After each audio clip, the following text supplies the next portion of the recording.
Do you breathe purple and gold? Are you ready to hoist the colors? Now, time for the most in-depth look at the world of ECU athletics. Welcome in to Hoist the Colors with your host, Stephen Igo on 94.3 The Game. Watch the show live on Facebook and at 943thegame.com. Now, here's your host, Stephen Igo. All right, welcome in. Hoist the Colors on a Monday. It is April 14th. We are live streaming early today on YouTube and Facebook, as we're going to have some ECU baseball guests on the show today. If you got a question, a comment, concern in our live portion of the show, drop it in the chat. We'll get to it over the course of the next hour. We'll be joined by head coach Cliff Godwin here in about 20-25 minutes or so. So looking forward to that, recapping the week that was with ECU baseball. Philip Pilkington producing today's show along with intern Chris.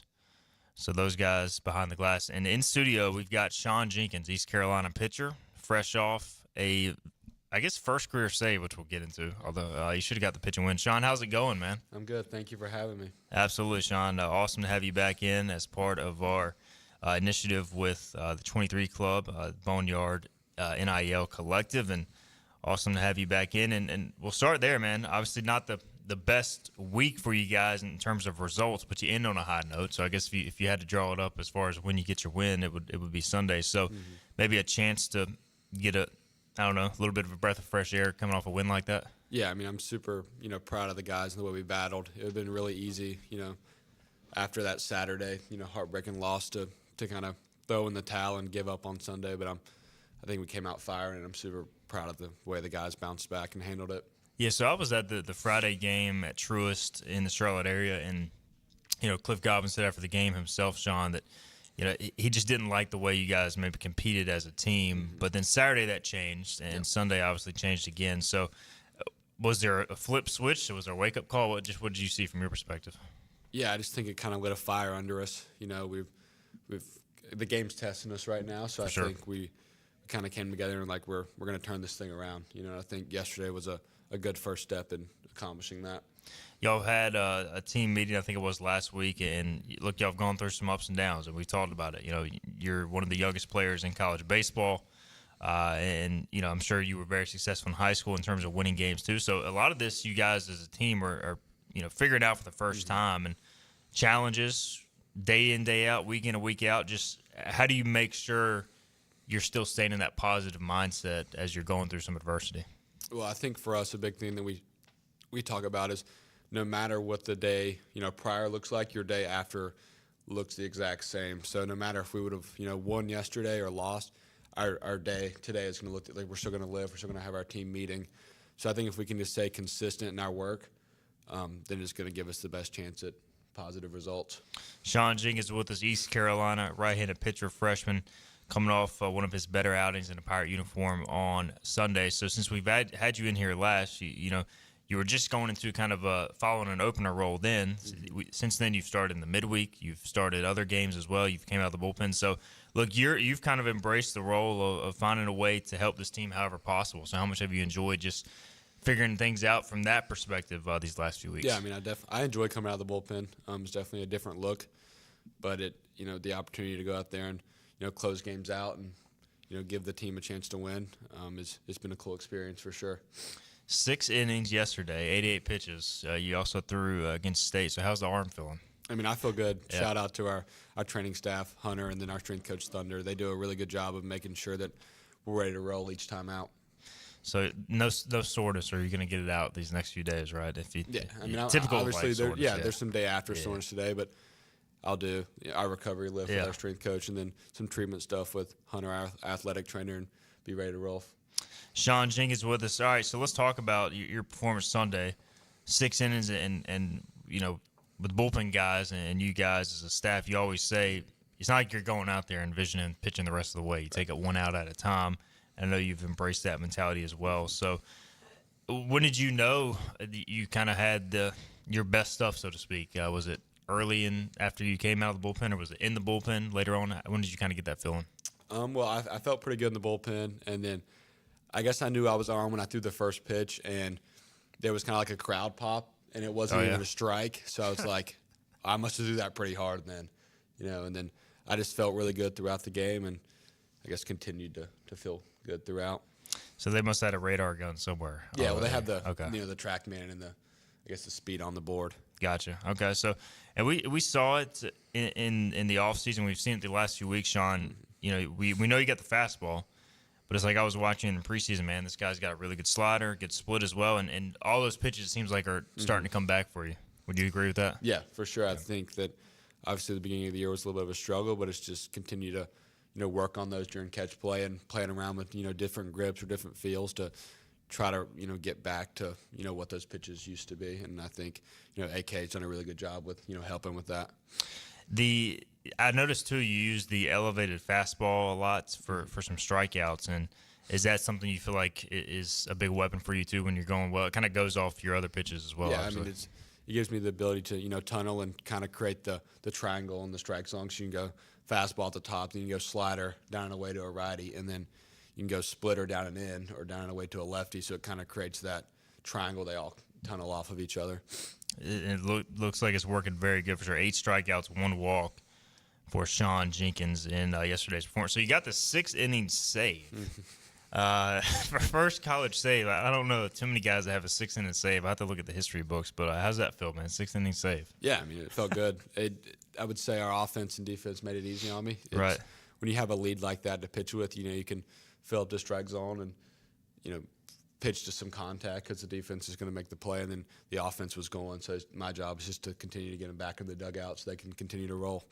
Coach Godwin said this morning, again, we'll hear from him later, Sean, but he said that he loved the competitive spirit you showed at the end of the game, closing it down. So, look, you were fired up, and rightfully so, man. I mean, when you pitch in that environment and a lot of fans on both sides, so that had to be pretty cool, shutting the game down. Yeah, for sure. I think at the beginning of the year, that's something I got away from, and I think that's been my main goal these past couple of weeks is getting back in that competitive spirit and stop worrying about results, mechanics, or anything like that. Because when you get out there on the mound, your mechanic, none of that matters. It's all about competing. So I think me being able to get back to that has helped a lot. I mean, if you think about it, Sean, the growth you've had, mentally since maybe your first day of the fall to now, can you put into words kind of how far you've come as a first-year college baseball player? Yeah, I mean, I'm definitely a different pitcher, but also just a different person. Obviously, I was telling Ethan Norby this the other day in a hotel room that college baseball is probably the hardest thing I've done. Throughout high school, I had a lot of success. And the beginning of this year was the first time I really had to deal with some real failure. So I think that it's forced me to learn a lot about myself and truly figure out who I am as a pitcher. Yeah, one thing I really liked about going back to NC State game, you gave that home run to a really good player, and then you lock back in and get the next few guys. How important is that too? Just not letting that phase you. Yeah, I mean, I think you've got to have the ability to flush and move on to the next pitch. Once the ball leaves your hand, there's really nothing you can do about it at that point. And once the guy hits the homer, there's nothing I can do. So it's just getting back in the strike zone and continue to execute pitches. Sean Jenkins with us. Pirates coming off a Sunday win over Charlotte, and you were telling me on the bus ride, or when you had a chance during some downtime, you were watching the Masters. So, what'd you think of the Masters this weekend? It was definitely, I guess, one to remember. No doubt. The Sunday was a crazy, back nine. It was pretty cool to watch those guys compete and go at it. So did y'all get a chance to watch the inning on the bus ride home? Yeah, I think I opened up my iPad and it was the 12th or 13th hole, so I got to watch all of the chaos unfold. So Roy McIlroy wins the Grand Slam, going into the playoff with Justin Rose. Do you play much golf in your free time? I mean, when I can, it's something good to get away from baseball. I'm not really good at it, but it's a mental break for sure. So are you a guy I'm a casual golf fan. I watch the Masters or some of the majors, but do you try to follow it at all, all the weekends or just the majors? I mean, I definitely the Masters is really cool. I think it's probably the greatest sporting event of the year. So I always definitely watch that. And then growing up, I watched a lot of golf with my grandpa because he's big into it. But I would say I'm more of a casual fan for sure. Okay. What about MLB? Do you try to follow that closely? Yeah, I mean, I'm a Braves fan, so try to keep up with them. It's just obviously it's hard, and there's no, I guess, TVs in the dorm, so I watch when I can. Got to get that's what the MLB at Bat app is for, right? What they're off to a rough start this year, man. What's going on there? I mean, I think baseball season. Baseball is extremely hard, and I mean they're going to figure it out. They have a really talented team, so they just got to keep showing up, and it'll all work itself out. Yeah, 4-11, but look, what is that? 15 games. There's 162. I'm not a big math guy, but 147 games left. Yeah, so they got time to turn around. They've got plenty of time to figure it out. Yeah, so I think the Braves will be fine. Although awesome to see Clayton McCullough with the Marlins in that same division doing well. ECU alum doing well. Sean Jenkins with us, hanging out in the studio. Pirates coming off a Sunday win over the Charlotte 49ers, and you guys will have a little bit of an interesting week this week, Sean, as y'all play UNCW again on Tuesday for the third time, and then Thursday, Friday, Saturday series with it being Easter. So you got any plans? And you may have not even looked this far ahead, but do you try to go home for Easter once you get there? You going to hang around here? Any plans for that? I think my parents are going to come down. Okay. Just because obviously we're super busy, so I don't think there'll be time to go home. But I think my parents and my brother are going to come down and we'll spend some time together. We were talking about with Cliff this morning, like just the chance to catch your breath, and this again will be more after the UAB series, but maybe taking that Sunday to just relax a little bit and obviously celebrate Easter. Like a mental day like that has to be pretty important as well. I mean, for sure. And Easter is obviously super important, and holds a deep place in my heart, obviously being a Christian, so it'll be good to be able to spend that time with family and all of that. So I'm excited for it.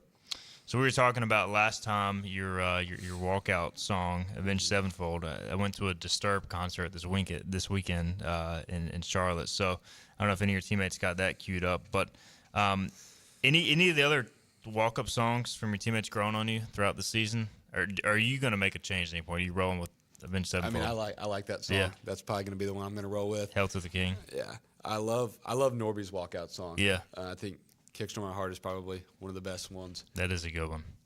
And it fits him, So that's probably my favorite, I would say. Yeah, I gave Brad Pruitt some crap for his because it's so unique. And I don't know if it exactly fits him being from Texas or Yeah. anything, but I mean, hey, He's pitching pretty well. He likes it, and he's pitching well, so that's really at the end of the day all that matters.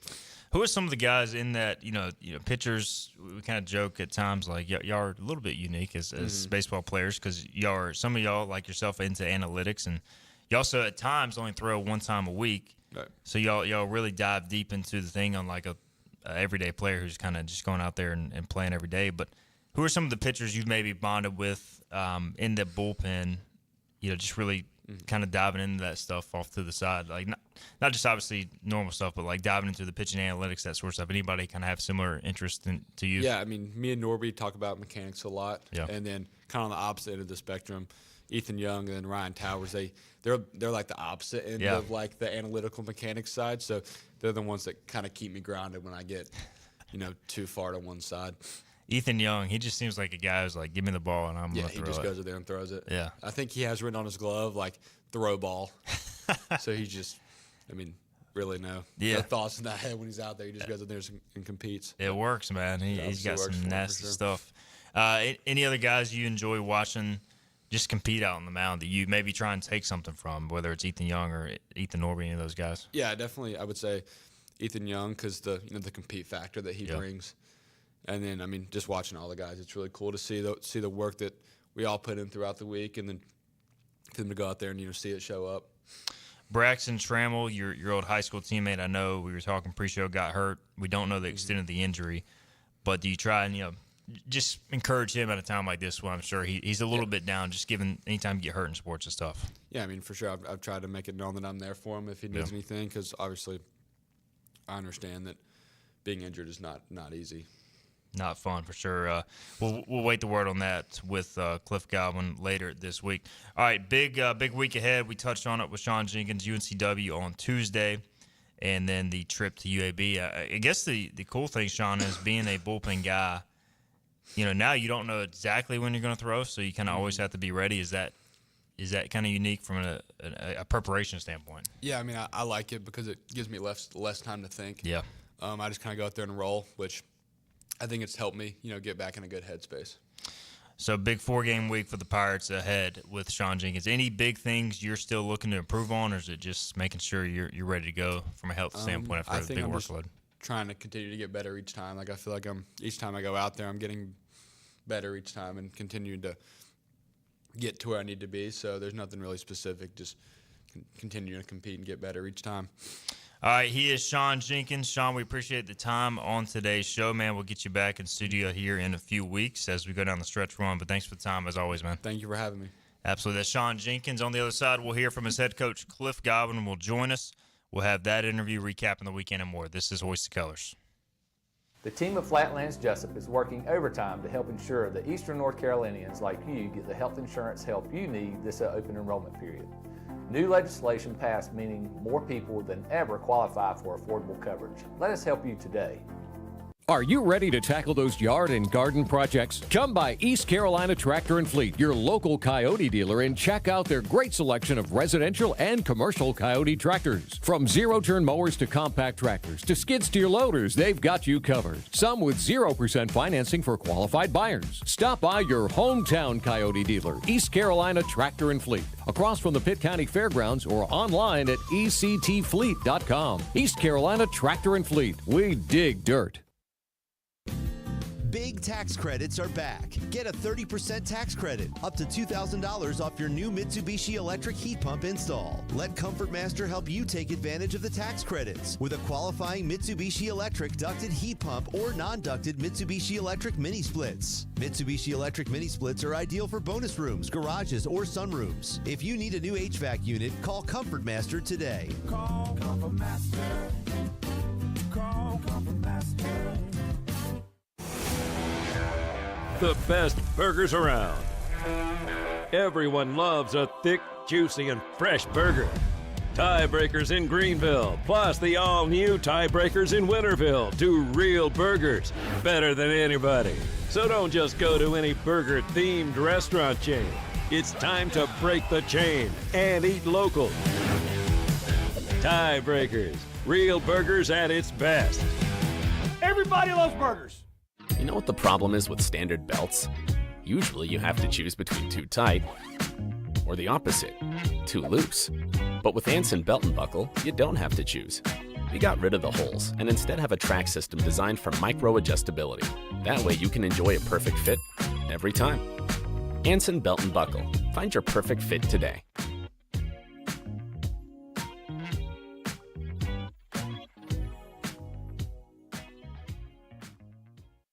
Healthwise Pharmacy rounds the bases with all of your infusion, retail, compounding, and medical equipment needs. Locally owned and operated by pharmacist Marcy Parker, Healthwise has grown to be your most trusted provider for infusion services. Currently providing in-home or on-site infusions in North Carolina, South Carolina, and Virginia.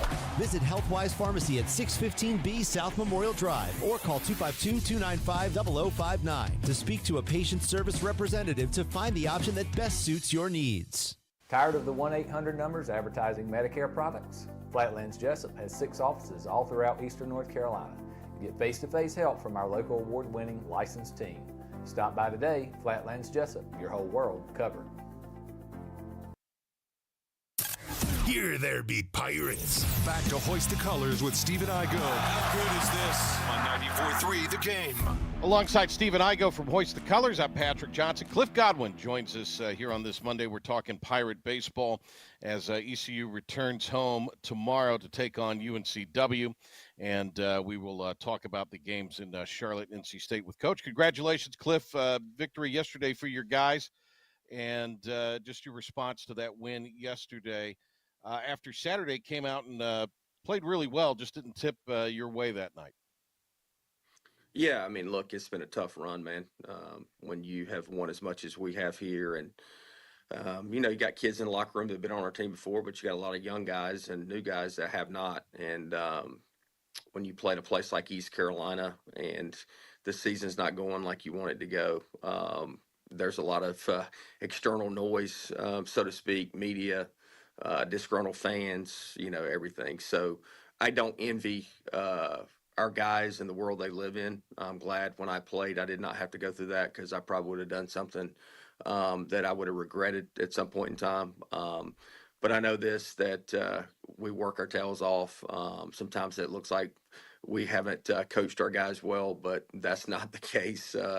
We're learning ourselves as we go, so to speak. And, you know, some days it looks unbelievable, like yesterday and on Rice, at Rice on Sunday or at UNCW. I mean, when we play as a connected unit offensively and throw strikes and get ahead of hitters, I mean, we can beat anybody in the country. When we don't do that, we can lose to anybody in the country. So, but I'm definitely proud of the way our guys responded yesterday, because it would have been very easy to just be the woe is me. I mean, I thought Walker Barron in the first inning getting that big, 2-out hit and scoring 3 runs, I thought that was a big boost of just confidence for our guys. And you could see it in Walker's eyes yesterday. He was dialed in, wanted to win, as he has, all year. And, there were other guys, Kobe Wallace, I thought, was dialed in.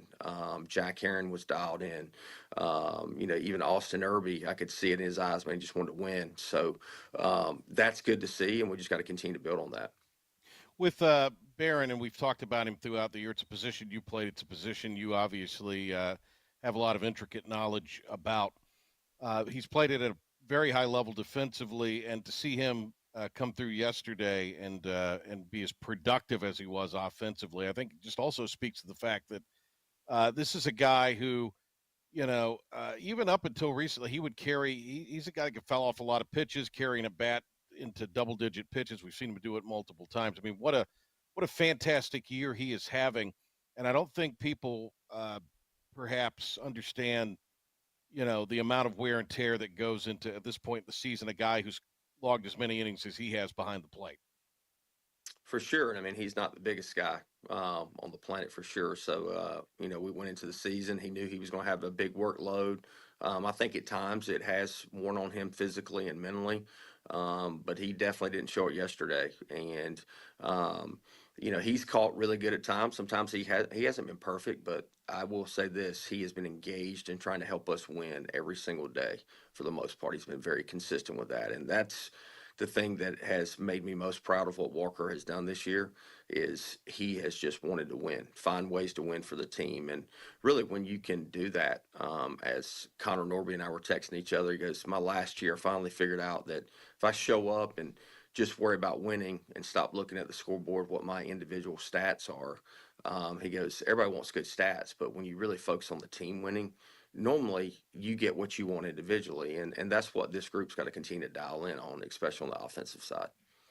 Cliff, what's something that Walker Barron has done as a catcher, or something that maybe you have imparted some knowledge on him that he's picked up that wouldn't be recognizable, to the average fan, or sort of more than meets the eye?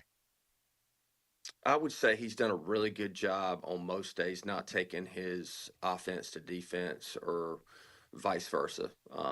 Although Friday night, and I got on him, but he had a pass ball in the first inning against Charlotte on Friday night, and then he took it to the plate. And when we do that, and it's not just him, I mean, it's not good for anybody. I mean, our motto is win today, what's important now, but you have to stay in the present moment. I mean, baseball is a tough sport. It's a game of failure.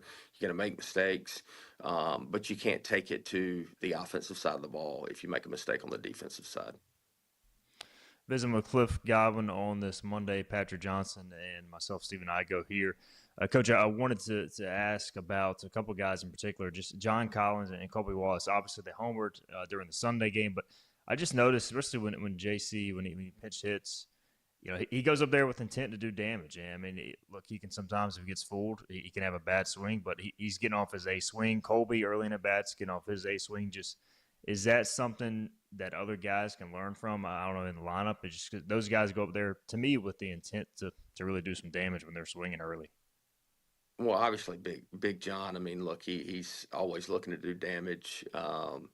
And yesterday he went up there, and the first pitch he saw was a changeup, and it was a little bit elevated. He rocketed it. It made me look like a genius. I'm sure there's been a lot of naysayers and second guessers this season because it hasn't gone like we wanted it. But man, that was a hell of a move by Coach Godwin right there. 2-out, 2-run homer. But John is a great human, first and foremost, and he's just been a breath of fresh air of just having a great experience here, pouring into our younger guys. And Colby, I had a conversation with him before yesterday. I was like, hey man, where's your eyesight when you're facing a right-hander and you see spin? He's like, kind of like my belly button. I said, well, you need to raise your eyes because I'm tired of watching you chase sliders down in the dirt.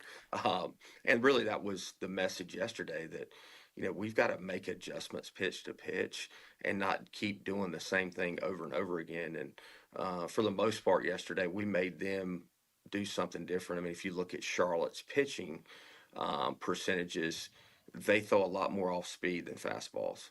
Well, that's not normal in college baseball. So you have to have a good plan. And really, for the first two games, we did not do a good job of that. And I said, we can do a good job of that because we've done it. I mean, we did a good job against Beard for 3 innings. I mean, he's one of the best pitchers in the conference. I said, but it takes all of us to have that mentality. But for sure, Big John and Colby provide some power in our lineup. And I mean, there's other guys too. But, we want them all to get off their ace swing within what approach we're taking until 2 strikes. And then it's to get in there and compete, foul off pitches, and just try to move the baseball. Sean Jenkins was incredible yesterday, coach, out of the bullpen, and we've been talking about it. I mean, he's been trending upward for a while now, and I think you said after the game, he's back, he looks back. Just your assessment on Sean Jenkins on Sunday. Man, he was awesome, dude. And there was some chatter. Charlotte hasn't had a history of beating us, so they were feeling really good about themselves. But I'll tell you what, Sean Jenkins, he silenced them, and I loved it. It was awesome. And, man, he was showing some competitive fire going after their guys. And, he was able to locate his fastball. Slider was really good. And, we weren't expecting him to go that long for sure. And, man, he wanted the ball, and he wanted to close the game out, and it was awesome. Coach, I wanted to ask you, touched earlier on the players going through some difficult times. Just you guys as a staff, look, you aren't used to losing this many games as well, especially going through a stretch you guys went through these past 2 weeks. So how are you guys hanging in there as a staff? And I'm sure getting a win Sunday had to be a nice breath of fresh air going into a new week. Well, when we got back last night, I said to the coaches, man, it makes you appreciate winning a lot more when you have lost 6 in a row for sure. But I'm sure people have doubted. Look, there ain't no quitting in this group. Our staff, our players. Like, if you've known Cliff Godwin long enough, I'm not quitting. I'm not going anywhere. And adversity is a gift if you use it in the right way. Has it been fun? Hell no. Like, it's miserable. We work our ass off, man, to freaking put our guys in a position to play quality baseball. When it doesn't happen, you're self-reflecting. You're trying every, possible thing that you can do. You're switching lineups, playing guys in different positions. You're trying to find a spark to just get the guys going. You're starting Brad Pruitt when he's been a reliever.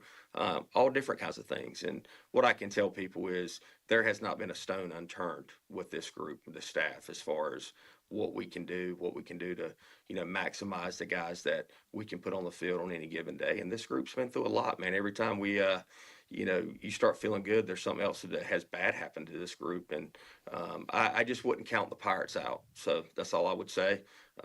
If you're a betting person, I wouldn't count them out because I said this from day one. I've said it in tough times. I believe in this group. I, of course, believe in our coaching staff, and we're going to continue to get better.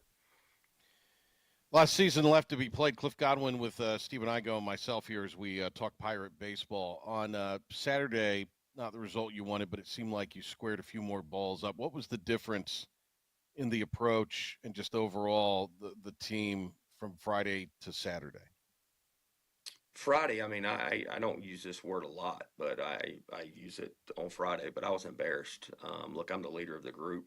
If I had paid to watch the Pirates play, I would have wanted my, money back. And there's just the competitive spirit was not there. And, they had competitive spirit on Saturday, and the game challenged us in every way possible. I mean, the 2 freebies that Brad Pruitt gave up in the 3rd inning, I think it was, well, they cost us. And he gave up a 2-out bases clearing double that ended up being the difference in the game. And I say that not because he gave up the runs, but anytime we make a mistake, on the baseball side of things, it's making us pay right now. And then, we have a 9th inning that we put together, and then we line out, and, things we teach at practice is always you jab back on a line drive, and we didn't do that. And but we squared the ball up, and it's an awful way, to end the game from the standpoint of, man, you're about to at least tie it up and go to extra innings, and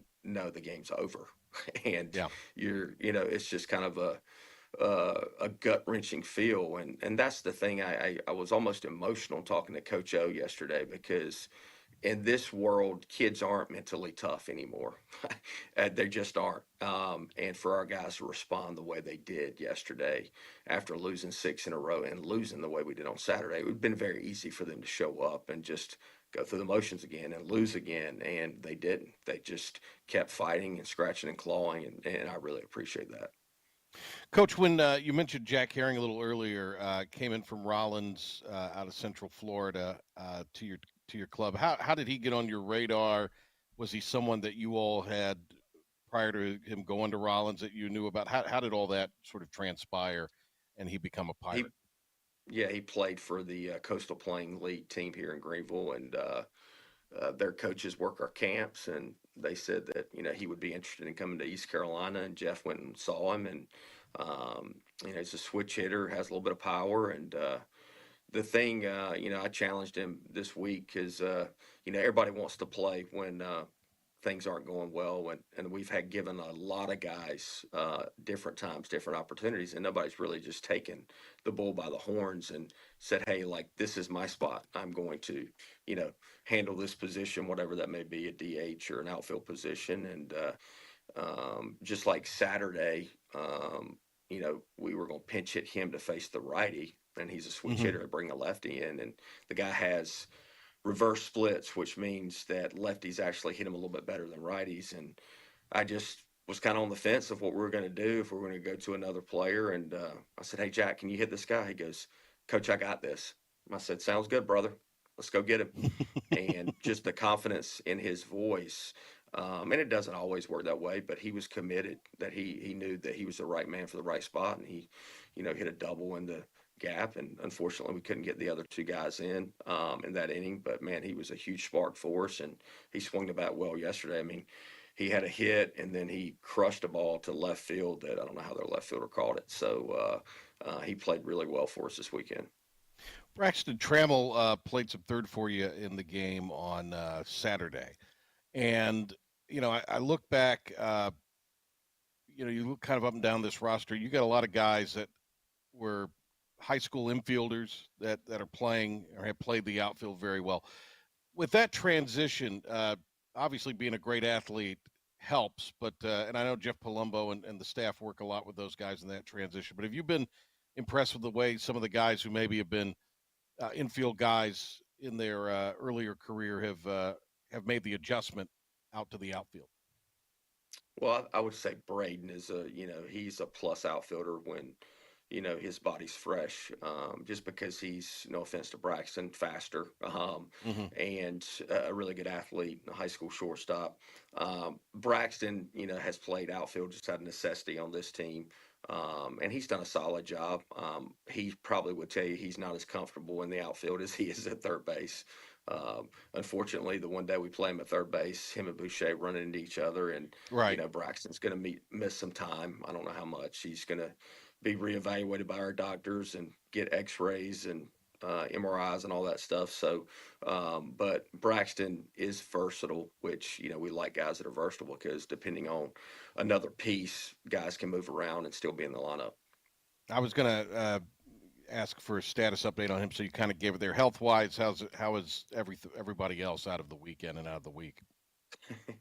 Hey, do you want me to go through the roster and go through all the injured guys? I mean, hey, I'm about to hop on this RAC call, this regional advisory committee call at 10 a.m. for the first time. And, it's the first time I've been on this call where the Pirates are not in regional contention. So, but when they ask me how many people are going to injure, I say half our team. Just that's what I'll say, half our team. So I don't have to go through all the list. But Ryan Towers has been playing catch, just like catch. He's at this point having no pain. Antolik still having issues with his hip. Don't know, when he will be back. Riley Johnson's hamstring is getting better. I would say not a miracle, but would be a long shot for him to play this weekend, probably the next week. I don't know. Braxton, I have no idea how long he's going to be out for. So I guess those are the major guys. Right. Coach, to follow up on Riley, and has he already passed the point he could get another year as far as a medical redshirt? What would be his status at this point, just given all the obviously the injuries he's dealt with, the unfortunate circumstances? Yeah, Riley's going to play this year. This is going to be it for him. We've made that decision. Going into the UNCW game, which is the last game he's played in. That was the last game you could play in before you have to make a decision. Hey man, are you going to burn your year of eligibility or get a medical red shirt? And with his shoulder popping out as much as it does, we've talked, and Riley wants to try to help this team down the stretch, and this will be his last year. Coach, Easter week coming up, obviously a lot to handle before then, and midweek game against UNCW, then the road trip to UAB. Just how will you guys as a club, will you do anything special with Easter? Obviously faith being a big part of your program heading into the week ahead. Well, they'll have the day off for sure, and hopefully they can go to church, and local guys spend time with their families. I mean, that's a big thing, and our staff to be able to spend time with their families and go to church. I would love to go see Bree, but our schedules don't allow that. She's in the thick of things with her season, and we're in the thick of things in our season. And when you're not having the success that you normally do, man, it's a grind on coaches, man. I don't think people understand that, and I'm not asking for people to feel sorry for me because I don't want people to feel sorry for us. We'll be fine, but it's a little bit more mentally and physically tiring this year than it was last year at this time or years previously. So it'll be good for our guys to just get off their feet and go spend time in church and their families and their loved ones for sure. He is Coach Cliff Godwin. Coach, we appreciate you always taking the time. You're gracious with your time on these Monday mornings, so we appreciate that and everything. For Patrick Johnson and Coach Godwin, I'm Stephen Igo. We'll be right back. Hey, it's Jim Wells again with Wells Roofing and Gutters here in the beautiful community of Lindale, Bedford. At Wells Roofing and Gutters, we believe in quality first, and that's why we use Certainty shingles, which are manufactured in Oxford, North Carolina, a local company. In the event you ever do have a claim or a problem with your roof system, they're local and they come and take care of us in a timely manner. We could leave off some accessories and we could certainly save money, but we believe at Wells Roofing and Gutters in installing the correct way per manufacturer requirements, and we warranty your roof both in-house and also with our supplier who is Certainteed. For a job well done, no shortcuts taken, and a good quality job on your home, give us a call today, 252-227-8403. We also offer financing, 12 months, no interest, no payments. This is about you, your family, and the health of all who live in Eastern North Carolina. This is about the transformation of a health system into something more powerful and more human. About creating new ways to treat disease and keep you well. This is about ECU Health, which is to say, it's really all about you. ECU Health. Minds, hearts, purpose. You have a choice when you invest in insurance, and when you choose First State Insurance Advisors, you're working with people you can trust. Clark Stallings has deep ties in the community. His team, including Keaton Smith, Regina Asby, Phil Leyva, Max Joyner Jr., Max Joyner III, and Ginger Smith, provides knowledgeable and professional advice. First State Insurance Advisors is an independent insurance agency. They offer all types of personal insurance as well as various types for business. Call or email First State Insurance Advisors today. We want to be your trusted choice agency.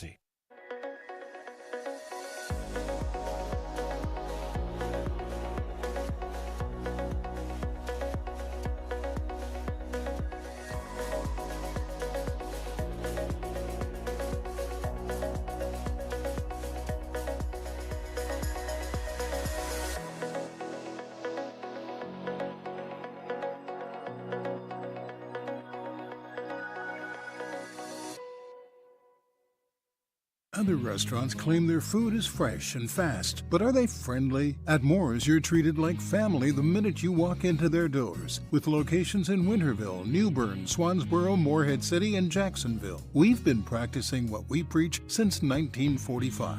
At Moore's, our barbecue is slow cooked and smoked over real wood daily until it's so tender it's falling off the bone. Combined with our fresh chicken, cooked-to-order seafood, and homemade fixins, we're sure you'll agree. If it's not Moore's, it's less.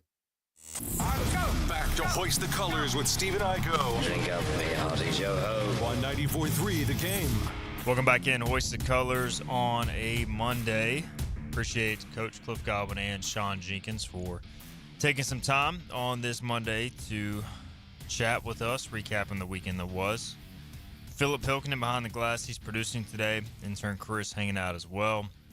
Philip was at all three games of the Charlotte series, the only media member at all three games, Philip. So at least you did get to see a win on Sunday. Otherwise, it would have been – it was already tough enough to interview Coach after Friday, Saturday. Sunday, after a sweep, would have been tough. But at least you got a good mood, Cliff Godwin, after Sunday.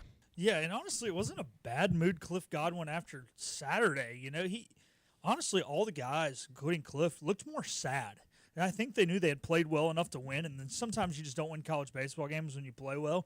And if you're in the middle of playing, you know, the results have been going your way, you go, dang, that stinks, and you move on. But I think with all the adversity they've faced, they kind of felt like one got away. And, man, Cliff he just looked like his puppy had just died or something. And then kind of walked by and, you know, said hello to Ethan Young after he kind of looked the same way. And but Sunday, yeah, definitely. Now Friday they were ticked off. I mean, everybody was mad, but yeah, man, it was a great mood Sunday. You know, I sort of posted the video there, the little dugout jumps. They had both Sean and Walker doing. I think I only got the Sean one on video, but man, it was great. Cliff was in a great mood. Team was good. Parents were happy. It was overall it was a pretty fun weekend. Was awesome to check out Truist Field for the first time and look. The game, as you mentioned, was not good. I went with my brother. He went to the NC State game on Tuesday, and then he went to the Charlotte game on Friday. And I think those are the two games he's been to this year. And I think ECU could not have played much worse either game. So he's pretty dejected after seeing those two. But as Cliff said in multiple interviews, he was like, if you were a fan on Friday, I would have asked for my money back. It just felt like ECU didn't really compete in that game, as Cliff said. They did bounce back the next 2 days with a much better effort. You know, I've kind of said, Philip, this team right now, look, I do think I'm not going to rule out the opportunity for a run in the conference tournament, because I think if they get the right matchups and they get the proper pitching and timely hitting, they could easily win the conference tournament. But as far as the regular season goes, like right now, they just kind of are what they are from the standpoint of, I've said all along, they're beating the teams that they should beat, and they've lost to the teams that are above them. And we've kind of seen that play out. Now, it was good to see them salvage the final game of the Charlotte series. And, yes, they could have won the series, but right now they've faced two of the bottom-tier teams in the league. They're 6-0, and they've faced two of the middle to good teams, and they're 1-5 in those 6 conference games. So there's still a chance they can get better, but right now they're just not an at-large caliber team, and I think their play kind of shows why. Yeah, and, you know, I think the talent's there. It's just a matter of kind of putting it all together. And, you know, I hope that yesterday's win serves as something that can trade them forwards. In the bottom of the ninth, I was standing down next to the dugout about to head out, and I was actually speaking with Jake Hunter's mom. We both agreed, like, look, this team can put a run together. And we think that they believe enough. It's just sometimes one of those when the going gets tough, it turns into kind of a free fall. And we both agreed that's what we thought they were in. And maybe now this one win can just kind of even things out. And if they can get back to just, it kind of seems like every time something goes wrong, it's like, oh, here we go again. And the attitude of the players in the dugout, both Saturday and Sunday, did not feel like a team that's in that situation. I think they've got their mojo back. I think they've got their belief back. And, look, the talent's there, so I'm not worried about can they. It's a matter not of will they. And, look, if they show up with the mindset they've had the last 2 days, it's very much a possibility. It's just like CG says, it's tough to win college baseball games. There's a lot of good teams in this conference. So I think even if you go into the conference tournament and you don't win it, it doesn't necessarily mean you didn't play good or you didn't believe. It just means, hey, there's a lot of good teams in this conference. Now, obviously, you could go out there and play bad or not believe. But if they play like they did this, Saturday, Sunday, and they believe like they did Saturday, Sunday, there's no reason they're not one of, if not the favorite. However, again, UTSA, South Florida, FAU, Charlotte are all pretty good baseball teams. Yeah, and I'll say this about the Pirates. Like, I feel like they're starting, and again, I'll knock on wood here because I don't want to be the jinx, because it feels like every time they get one phase of the game figured out, the other phase bites them. They did play good defense this weekend. I don't even know. I know Walker had a pass ball or two, but I don't know if they made an error at any point. But they played good defense, and the pitching seems to be kind of solidifying, at least in terms of you really know your top 6-7 arms. And I feel like that's a positive. We're seeing Sean Jenkins really pitch kind of how we expected him to pitch going into the season. He's got his stuff back, as him and Cliff Godwin talked about. We know Brad Pruitt is capable of starting or going long relief. We know Ethan Young is an elite bullpen arm. Now, Ethan Norby, I think, is hitting a little bit of the wall right now, which you would expect from a first-time starter. Jake Hunter can give you innings. Lance Williams, can be a weapon as well. So, the pitching, to me, is solidifying. Yeah, it's not as deep as you maybe would want, but I think it's good enough to make a run in the winner's bracket in the conference tournament. And then, for me, it's all about the lineup. Still very inconsistent. We saw the good on Sunday. It just seems like you're not seeing enough guys maybe get hot at the right time, and maybe that happens down the stretch, because that, to me, is the key. They got to be hot offensively going to the tournament to make a run. Yeah, they got to be hot. They got to limit the free 90s on the defensive side of things. To your point, I think we have found 6 or 7 arms we really trust, and those guys have really pitched well. But it seems like now the free 90s are coming at the hands of the defense. Well, they really limited those this weekend. I thought they looked better defensively. There were some great plays in the outfield, with the exception of the collision between Boucher and Trammell, which two guys have never played next to each other. It just kind of is what it is. You hope Braxton's going to be okay. I think that's another one of the big things. You got to help your pitchers out. It's something we did earlier in the year. It's something that went away, I feel like, during a lot of this losing streak and got back this weekend. So that paired with, like you said, a lot of guys getting hot at the right time. But, look, the bats are there. The talent's there. It's just, like I said, it's a matter of putting it all together. Johnny Robertson says no errors and only 7 walks issued during the series. Those are definitely winning numbers if the offense is there for the Pirates. All right, Steve Young, by the way, he had a comment for Sean, which I did send to him, Steve. He did say, thanks to Sean for taking a picture as we traveled in from Mountain View for yesterday's game. Steve also says the conference tournament for baseball, is there a change this year, the same double elimination format? It is the same double elimination format. Now, I think there may be some changes with the dates, but the top 1, 2, 3, 4, 5, 6, 7, 8 teams will make it, so the bottom 2 will not. And ECU, obviously, right now, selected to be in the tournament, but still 5 weeks left of conference play. So we'll see how it breaks, but I don't think they'll be falling to the Memphis and Rice realm. Although Memphis and Rice won series this weekend, I believe, Philip. So yeah, man, happened. Memphis. I think Memphis won Saturday and was out to an early lead Sunday, is what Chip told me. And I'll be honest with you, I did not do as good a job of keeping up with the conference this week. I kind of paid attention to us in the Masters. So. Memphis won 2 of 3 at Florida Atlantic. Wow. And then Rice won 2 of 3 over USF. Okay, those are 2 of the better teams. It's wasn't like they beat chaos. Wichita or Right. UTSA has separated itself. They swept at Wichita in pretty dominant fashion, so they now are 10-2 alone at the top. So we'll see. That'll be a big series potentially later this year in Greenville. All right, let's get a break in. We'll come back. We'll touch on the Masters to wrap up the show after this. Hi, I'm D.R. Alligood. And I'm his daughter, Jessica. For 11 years, we have built quality driveways and parking lots for both your residential and commercial needs. We also offer free on-site quotes to have your custom driveways built the way you want. 252-946-1227. Your roof is a vital part of protecting your home and family from dangerous storms and hurricanes. At Assist Roofing, we install and maintain metal roofing that provides precise protection. Add value to your home while lowering utility costs with a fortified roof to last a lifetime. With 0% financing, grants, and Energy Star Green Roofing tax credit available. Call us to schedule a free consultation so you can weather any storm with confidence. Make every day electric on the Kawasaki Electro 20 electric balance bike. Maximize the fun with long run times, impressive top speed, and Kawasaki build quality. Easy adjustability and smooth handling make everyday riding more enjoyable. And the standard MTB type tires provide off-pavement capability. The Kawasaki Electro 20 is the electric balance bike that's built to rip. Go to Ron Ayers Motorsports, Memorial Drive north of the airport, Greenville. Your confidence makes everything look good. You see the world in vivid color, not black and white. Swing through your neighborhood Fantastic Sam's cut in color.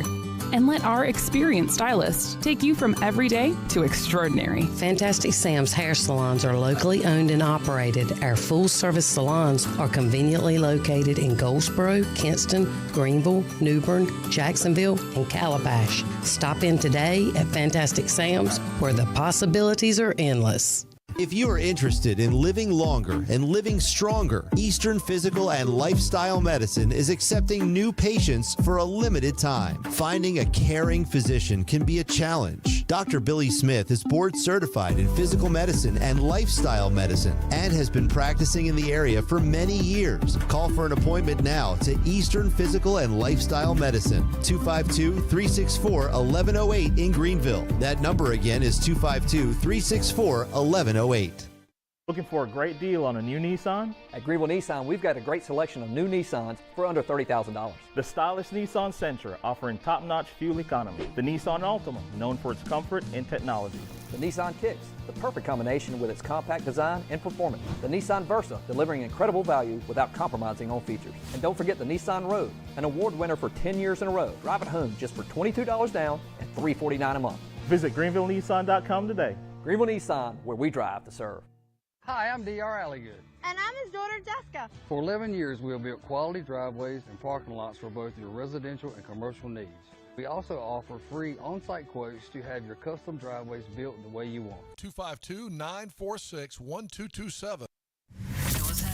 What's happening? Tell me what's happening. Every ECU fan's one stop for all things ECU athletics. This is Hoist the Colors with Stephen Igo on 94.3 The Game. Welcome back in. Final segment here. Hoist the Colors on a Monday. Pirates will take on UNCW on Tuesday and then head to UAB this weekend. We'll get more into the American standings tomorrow and look ahead to what ECU can do to get back into its conference title, potential run, although UTSA is starting to pull away. Let's talk about the Masters. Final segment here. History at Augusta National.